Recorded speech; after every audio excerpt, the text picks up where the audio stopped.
हाय, good morning. कैसे हो दोस्तों? आज एक बहुत ही सीरियस टॉपिक लेकर आया हूँ और इस सीरियस टॉपिक के साथ मैं भी जुड़ गया हूँ क्योंकि मेरी ज़िंदगी में भी कुछ ऐसा कुछ हुआ है अभी पिछले 2-3 दिनों में, जो मैं बाद में आपसे कभी शेयर करूँगा। लेकिन आज मैं आपको एक चीज़ बताना चाहता हूँ कि मैंने बड़े सारे लोग जो मेरे पास एंग्ज़ायटी के शिकार होके आते हैं, बड़े टेंशन में आते हैं, स्ट्रेस में आते हैं। आपको एक बात बताऊं, हमारी ज़िंदगी में ज़्यादातर बीमारियों का सबसे बड़ा कारण, ज़्यादातर कह रहा हूं, मैं सबका नहीं कह रहा हूं, सबसे बड़ा कारण क्रॉनिक स्ट्रेस है। लंबे समय तक स्ट्रेस में रहना आपको बीमारियों का जन्म देता है। लेकिन कई बार हम डर की वजह से स्ट्रेस को अपना लेते हैं, है ना? चाहता कोई नहीं है, लेकिन हम कुछ चीज़ें लाइफ में ऐसी हो जाती हैं जिसमें हम इतना डर जाते हैं कि हम उस स्ट्रेस में रहना शुरू कर देते हैं और बीमारियों को न्योता देना शुरू कर देते हैं। जी हाँ, यही टॉपिक है आज का। एग्जाम्पल देता हूँ आपको। आपके बगल में, आपके घर में, आपकी फैमिली में आपकी बुआ जी की डेथ होगी कैंसर से, आपके चाचा जी की डेथ होगी कैंसर से, फलाने की एक दो बंदों की और हो गई, अब आपके भाई की भी हो गई। अब मेरे पास ऐसे कई पेशेंट हैं जहाँ पे 5 में से, मेरे अपनी फैमिली में भी हैं, मेरी फैमिली में 4, इसी साल मेरे 4 चाचा बुआ की डेथ हुई और सिर्फ मेरे फादर बड़े वाले और सबसे छोटे भाई वो बचे हुए हैं। ज़्यादातर डेथ कैंसर से हुई। ऐसे कई लोगों के साथ होता है, तो जो बच जाता है ना, उसके मन में ये चलता है कहीं अब मेरा नंबर तो नहीं, कहीं मेरा नंबर तो नहीं। और इस टेंशन में, स्ट्रेस में वो अपनी जिंदगी के दिन और कम करता जाता है। सच बता रहा हूँ। या फिर आज आपकी कोई रिपोर्ट आई, अब आपको रिपोर्ट वो कुछ ऐसा निकल आया कि जिसमें अब आप टेंशन में आ गए, जबकि रिपोर्ट ठीक है, प्रॉब्लम निकली है, लेकिन अब आप इतने डर गए हो उस रिपोर्ट को देख के कि अब आपको लगता है, जबकि अभी आप कुछ सालों तक शायद आपको कुछ नहीं होने वाला है, लेकिन सपोज की एक किडनी की प्रॉब्लम ही निकल आई, यूरिया क्रिएटिन आपका बॉर्डर लाइन हाई आ गया, सपोज क्रिएटिन आपका 2 आ गया और डॉक्टर ने कह दिया जी आपकी किडनी खराब हो गई। इस पर भी चर्चा करूंगा कि डॉक्टर आखिर कैसे आपकी जिंदगी कम या ज्यादा करते हैं। बताने का ढंग जो होता है, पेशेंट को काउंसलिंग करने का ढंग वो कैसा होना चाहिए, ये भी अभी चर्चा करूंगा। तो आपका पेशेंट आपको बचा भी सकता है, आपका पेशेंट आपको मार भी सकता है। मजाक में हम बोलते हैं हम लोग, मारते तो नहीं है, लेकिन हाँ, जिस ढंग से पेशेंट के साथ हमें काउंसलिंग करनी चाहिए वो मैं बताऊंगा कि कैसे करना चाहिए। ठीक है। अब आपकी रिपोर्ट में आ गया कि आपका क्रेटिन बढ़ा हुआ है, 2 पॉइंट समथिंग है। अब आप उस डर की वजह से हर रोज आप एंग्जाइटी का शिकार होते हो, हर रोज आपको घबराहट बेचैनी होती है, रात को नींद नहीं आती। क्या आप जानते हैं ये जो स्ट्रेस आपने पाल लिया, ये आपको और जल्दी आपके किडनी खराब करेगा, मानो या ना मानो। तो इसलिए हमें एंग्जाइटी की दवाइयां देनी पड़ती हैं, योगा मेडिटेशन बोलना पड़ता है कि भाई जो हो गया सो हो गया, आगे का सोच। ये जो तुझी एंग्जाइटी है, जो तेरा स्ट्रेस है, ये इस किडनी को और खराब करेगा। तुम्हें नहीं समझ में आ रहा है? और क्यों खराब हुई इस पे भी आप ज्ञान करो। या तो फैमिली में चल रहा है तो ठीक है जी, लेकिन क्या आप लंबे समय तक स्ट्रेस में थे? क्या लंबे समय तक आपकी बॉडी में इन्फ्लेमेशन होता रहा? क्या लंबे समय तक आपने अपनी हेल्थ पे ध्यान नहीं दिया? क्या लंबे समय तक आप बाहर का खाना खा रहे थे? लंबे समय से टेंशन, घर गृहस्थी की टेंशनों में थे, पैसा कमाने के चक्कर में थे, आपने अपने ऊपर टाइम नहीं दिया, कोई वॉक नहीं करी, कुछ नहीं किया? क्या ऐसा हुआ?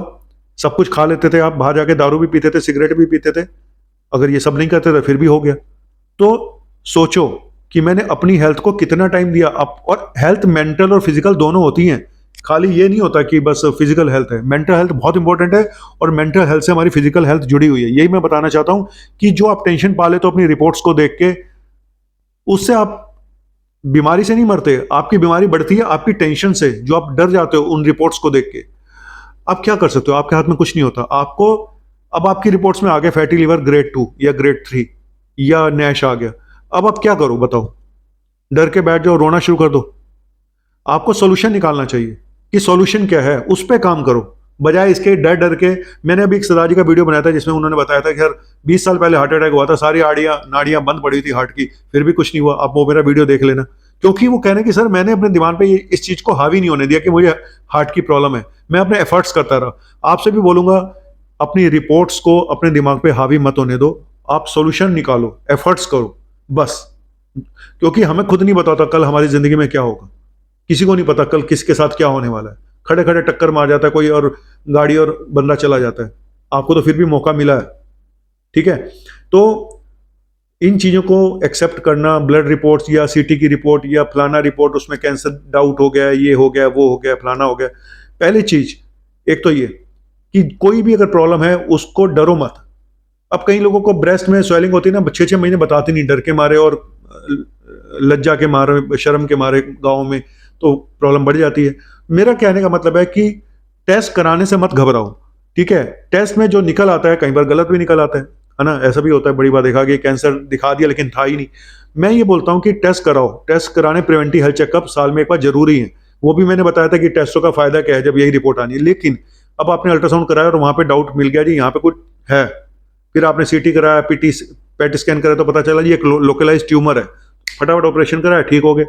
प्रोस्टेट कैंसर ठीक हो जाते हैं अगर टाइम पे पकड़ लिया जाए, और सबसे कॉमन है आदमियों में।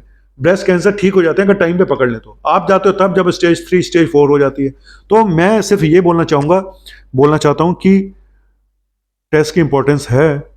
और मेरा कहने का मतलब ये नहीं था कि रिपोर्ट्स अगर ऐसी आती है तो टेस्ट ही ना करें। कई लोगों ने बोला सर आपने अपने वीडियो में बोला था कि टेस्ट की रिपोर्ट ही ऐसी आती तो क्यों कराएं हम। सर मेरा कहने का मतलब ये था कि अगर टेस्ट की रिपोर्ट नॉर्मल आ जाती है तो ये कोई जरूरी नहीं है कि आपको कोई बीमारी नहीं है, ठीक है?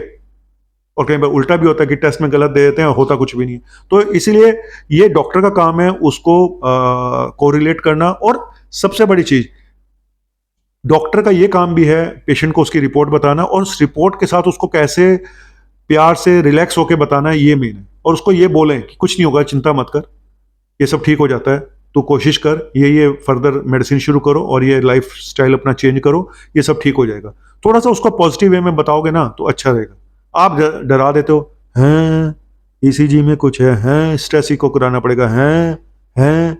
डॉक्टर को अपनी शक्ल ऐसी ना बनाओ कि सामने वाला वैसे ही मरा हुआ आया बेचारा तुमने। और अभी आज मेरे पास एक पेशेंट आया जिसको, वो पता नहीं, मैं नाम नहीं बताऊंगा, सरकारी हॉस्पिटल में गया, वहां पे उसका बीपी भी चेक नहीं किया और उसको बीपी की दवाई दे दी और बोला कि तुझे इको कराना पड़ेगा, तेरा बाल खराब लग रहा है, बताओ।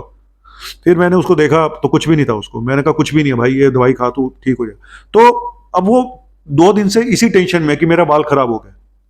तो मेरा कहने का मतलब यह है कि बिना एविडेंस के किसी को भी मत बोलें कि तेरा बाल खराब हो गया। आप टेस्ट कराना चाहते हो कराओ, कि भाई ये 2-3 टेस्ट करा के फिर बताओ। ऐसे मत बोल दो कि तेरा बाल खराब हो गया जबकि तुम्हें पता ही नहीं है, तुम खुद इतने कंफ्यूज हो। या तो आप 100% श्योर हो तब तो बात ठीक है, लेकिन पेशेंट को अगर आप कोई टेस्ट कराना चाहते हो तो उसको कहने का एक ढंग होता है, उसको बड़े नॉर्मल हल्के से वे में बोले, सर ये 2-3 टेस्ट करा लो फिर बात करते हैं, ठीक है, तब तक ये दवाई खाओ, बस ऐसे बोलो, ठीक है, हो जाएगा, सब ठीक हो जाएगा, चिंता मत करो, ये 2-3 टेस्ट करा के मुझे दिखा दो, ऐसे बोलो। अब तुम पहले से अपनी डायग्नोसिस प्रिडिक्शन कर देते हो, ऐसा लग रहा है, वैसा लग रहा है, बहुत खराब है, फलाना है, ढिमका, तो ये चीज़ें थोड़ा सा पेशेंट के माइंड पे बहुत इफेक्ट करती हैं। और मैंने बताया, मैंने 2-3 दिन पहले मेरे साथ क्या हुआ, मैं फिर कभी खुलासा करूंगा जब वक्त आएगा। तो मैं खुद उसी पॉइंट पे आया, उसी पॉइंट पे आके खड़ा हो गया कि मैं क्या करूँ आगे, मेरे लिए लाइफ में क्या है। लेकिन फिर वही मैंने बोला ना कि चीज़ों का सामना करो, सॉल्यूशन निकालो, सॉल्यूशन निकालो। डर के भागना नहीं है, कतराना नहीं है। और ऐसे लोगों से दूर रहो जो आपको नेगेटिविटी दिखाते हैं, डराते हैं, चाहे वो डॉक्टर हों, वो उस टाइप के, या फिर आपके रिश्तेदार हों या पड़ोसी हों, कोई भी हो जो इस। और लोगों को बोलो कि मेरी बीमारी के बारे में बात मत करो, मैं और मेरा डॉक्टर ही बात करेंगे या मेरे घर वाले। और सबको बताने की जरूरत नहीं है अपनी बीमारी के बारे में कि हर जगह गा गा के बता रहे हो, ठीक है? क्योंकि उसमें से आपको नेगेटिविटी में लेके जाने वाले बहुत लोग मिलेंगे, पॉजिटिविटी में लेके जाने वाले बहुत कम लोग मिलेंगे। फिर पंडितों के चक्कर में पड़ जाओगे, पंडित कहेगा ये हवन करा, फलाना करा, ढिमका करा, ठीक है, वो जो लोग उसमें विश्वास रखते हैं वो उनकी इच्छा है। लेकिन मेरे हिसाब से चीज़ों को पॉजिटिव लें लाइफ में। अब फैमिली में अगर कैंसर चल रहा है, 2-3 लोगों को हो गया है, तो आप अपना लाइफस्टाइल ठीक करो, अपने आप को एक्सरसाइज करके तंदुरुस्त रखो, जिससे कि आप, ये कोई जरूरी नहीं है कि सबको हुआ तो आपको भी होगा, ये कोई जरूरी नहीं है। आप अपने लाइफ को ही चेंज कर दो, ऐसे ट्रैक पे लेके जाओ जहां साला जेनेटिक्स भी क्या कर लेगा, हमारे खानदान में चला आ रहा था लेकिन मैं आपको बदल के रहूंगा, मैं करके दिखाऊंगा। ये जज्बा होना चाहिए कि मैं चेंज करके दिखाऊंगा भाई। ऊपर वाले भी कहता भाई तू मेहनत कर, मैं तेरी जिंदगी चेंज करता हूं, जा, तेरे खानदान में हुआ होगा जो मर्जी हुआ होगा, तू कर, मैं तेरे साथ हूं। मेरे पास ऐसे कई पेशेंट हैं जिनके खानदान में, मेरे पास एक नाम मुकेश जी बताया था, मुकेश जी अगर सुन रहे होंगे तो बड़े खुश होंगे। मुकेश जी की फैमिली में भी ऐसा ही हुआ था, लेकिन मुकेश जी को मैंने थोड़ा सा हिम्मत दी, थोड़ा सा उनका मूड ठीक करने के लिए एक तो मेडिसिन दी, उनको स्टेबलाइज किया, तो आज वो बिल्कुल फिट है। तो देखो लाइफ में कब क्या हो जाए किसी के साथ हमें नहीं पता, हम सोच सोच के पहले से ही बर्बाद हो जाते हैं। रिपोर्ट मेरी ये आ गई, अबे उस रिपोर्ट से कुछ नहीं होगा, तेरे जो सोच है ना ये तुझे पक्का तेरी किडनी जल्दी खराब कर देगी। वरना तेरे 2 क्रेटिन पे तेरे 10 साल निकल सकते हैं, 8 साल निकल सकते हैं, कुछ ना होने वाला। और मैंने तो पूरी जिंदगी देखा है, 2-3 क्रेटिन पे पूरी जिंदगी निकल जाती है लोगों की, किसी और बीमारी से कुछ हो जाए तो हो जाए। तो ये मत सब चीजें कि होगा क्या, ये हमारी जो बॉडी है ना, बड़ी अजीब सी चीज है, इसके साथ जैसा बिहेव करो वैसे ही होती है। हिम्मत रखोगे तो बॉडी पॉजिटिव रिस्पॉन्स देगी, अच्छे हार्मोन सिक्रेट होंगे, नेगेटिव हो गए तो नेगेटिव हार्मोन सिक्रेट होंगे, और वो आपकी बीमारी को और बढ़ाएगी। तो मेडिकल बीमारियों के साथ जो छुपा हुआ एंजाइटी डिप्रेशन है, उसका इलाज करना बहुत जरूरी है। मैं सच बता रहा हूं, इसीलिए बड़ी सारे लोगों की शुगर कंट्रोल नहीं होती, क्योंकि वो डरते ही इतना है, टेस्ट भी नहीं करते। और कई लोग कहते हैं टेस्ट क्यों कराएं, एवं कोई पंजाबी च कहते हैं भसूड़ी पे आ जाएगी, टेस्ट नहीं कराना, भसूड़ी पे आ जाएगी। यार टेस्ट करा लोगे ना तो कम से कम आपको पता तो चल जाता है, मुझे है, ठीक है आप डर जाते हो, लेकिन आप उसको ठीक कर सकते हो। फिर अचानक एक दिन बम फटता है, हाँ जी वो तो ठीक ठाक थे, वो तो चले गए। भाई पता था उनको, वो करते कुछ नहीं थे। तो टेस्ट करा लोगे तो आपको पता चल जाता है प्रॉब्लम का, और आप प्रॉब्लम का सोल्यूशन निकाल सकते हो, सही गाइडेंस अगर आपको मिल जाए तो। बाकी डॉक्टर से कहूंगा भाई थोड़ा हल्का हाथ रखा करो मरीजों के ऊपर, थोड़ा प्यार से समझाया करो, है ना। जब इस दिन खुद पे गीतती है तब समझ में आता है कि भाई आसान नहीं है जिंदगी जीना। चलो चलता हूं और बोलूंगा कि जिंदगी की यही रीत है, हार के बाद ही जीत है। और यस, जिंदगी की यही रीत है, हार के बाद ही जीत है। तो हारना तो मैंने सीखा नहीं है, ना सीखूंगा। जो जिंदगी सिखाएगी आगे बढ़ूंगा, और जिंदगी के साथ दो दो हाथ करूंगा कि भाई अभी मुझे नहीं जाना कहीं, अभी थोड़ा टाइम और। बाबू मशाय, चलता हूँ, फिर मिलूंगा इसी उम्मीद के साथ कि आप डरोगे नहीं। मेरे वीडियो देख के डरा मत करो यार, ठीक है, मैं डराने के लिए नहीं आता हूँ। हाँ कुछ चीज़ें बताता हूँ, लेकिन आप उसको गलत इंटरप्रिटेशन मत किया करो, ठीक है। शुक्रिया।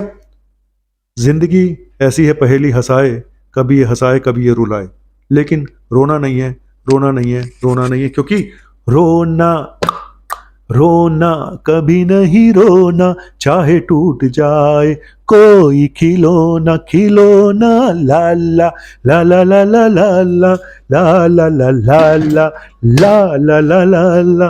रोना रोना नहीं, रोना है भाई, रोना नहीं है, जो होगा देखा जाएगा, फेस करेंगे और फेस करूंगा। शुक्रिया।